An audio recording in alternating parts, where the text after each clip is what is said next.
Flamurtari ende pa fitore në kampionat. Vlonjatët edhe pse janë rikthyer të luajnë në fushën e tyre nuk kanë arritur dot te rezultati pozitiv, teksa janë mundur të dielën mbrëmje në shifrat 1-2 nga Egnatia. Në një stadium të mbushur nga tifozët dhe atmosferë fantastike ku mbështetja nuk ka munguar gjatë gjithë 90 minutave, Flamurtari ishte munduar për rezultat pozitiv, por pa mundur të marrë pikë. Takimi i luajtur dhe në nëreshjet e shiut ka parë gjatë gjithë pjesës së parë miqt më të vendosur në fushën e lojës për të kërkuar drejt portës vlonjate. Flamurtari ka një mundësi shumë të mirë me Maksutin, por mungon goli, ndërsa në fund të pjesës së parë Egnatia kalon avantazh pas një penalltie të fituar nga një prekje topit me dorë në zonë dhe sulmuesi i tyre albaneze ka kaluar Egnatia në avantazh. 1-0 janë mbyllur dhe 45 minutat e para. Në pjesën e dytë Flamurtari hyn më mirë dhe luan më mirë në fushën e lojës. Fiton madje edhe një penallti që anulohet më pas nga sistemi VAR, ndërsa goli i barazimit për Flamurtarit vjen në minutën e 83 nga Teodorovski. Vlonjatët besojnë për të marrë diçka më shumë, por në momentet e fundit të ndeshjes goditen me golin e dytë nga miqt. Egnatia realizon 2-1 dhe përfundimisht mbyllet me këtë rezultat, teksa miqt marrin tashmë 3 pikë mjaftarta në Vlorë, ndërsa vlonjatët regjistrojnë humbjen e tretë dhe kanë vetëm 2 pikë në renditje. Pas ndeshjes trajneri Carlos Garcia i Flamurtarit theksoi se ishte një ndeshje e vështirë përballë ekipit kampion në fuqi, teksa barazimi ishte rezultati më i drejtë. Ai ka theksuar se nuk duhet parë kalendari, por të shikohet ndeshje pas ndeshje.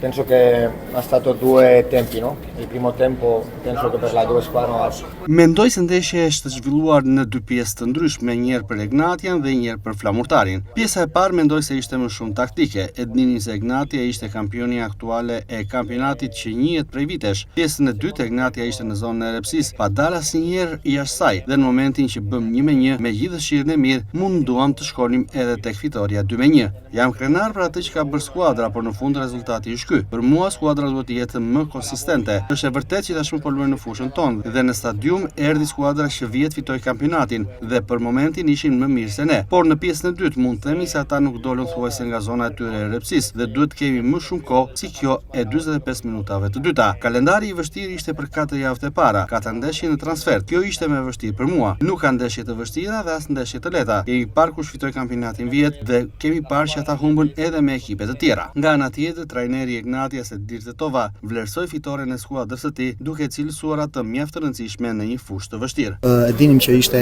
një transfer shumë i vështirë sepse Vlora normalisht me hapjen e kësaj mrekullie që ka bërë, do kërkonin me gjithë tifozërinë do kërkonin sigurisht fitoren. Mundum të ishim në balancë, sidomos në pjesën e parë. Mendoj që loja foli për ne. Pastaj për Flamurtarin mendoj që pjesa e dytë ishte më e mirë. Mendum pastaj të godasim në tranzicion, çdo gjë që na shkoi shumë mirë. Penaltia ishte apo jo? E ekipit vlonjat të pak në gjykimin tuaj? Nuk kam parë gjë akoma, por përderisa nuk është dhënë, mendoj që s'do ketë penalti. Ishte rezultati më i mirë barazimi sot për këtë ndeshje profesor, si e shikoni? Nuk mendoj sepse ne kishim shumë momente para portës, nuk duhet të vel momentet e Flamurtarit, por kemi qenë më pranë golit si pjesën e parë ashtu dhe pjesën e dytë. Një mendim që jemi në Vlorë, si e shikoni këtë Flamurtari? Mendoj që don kohë. Më pëlqen mënyra se si luajnë, por mendoj që don kohë. Flamurtari tashmë duhet mendoj për takimin e radhës në kampionat, atë të cilin e luan në transfer të shtunë e ardhshme ndaj Dinamos.